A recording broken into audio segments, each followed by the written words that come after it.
A e dije se po konsumon diçka çdo ditë që po dëmton trurin tënd, sterilitetin tuaj, madje edhe adënën tuaj. Dhe nuk është e shkruar në etiket, nuk është sheqeri, as vajrat e farave, as aditivet. Është një kimikat që formohet kur ushqimi juaj gatuhet, veçanërisht kur skuqet, theket ose piqet.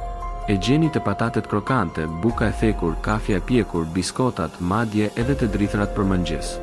Dhe pjesa më e keqe, është i padukshëm, pa shije dhe i paregulluar me ligj.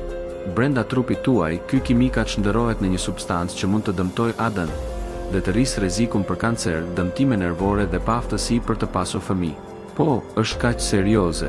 Ky kimikat i fshehur quhet akrilamin dhe me shumë gjas e keni konsumuar gjatë gjithë jetës suaj. Çfarë mund të bëni për ta shmangur? Gatuani në temperatura më të ulëta. Shmangni ushqimet e djegura ose që kanë marrë shumë ngjyrë. Na ndiqni për më shumë këshilla.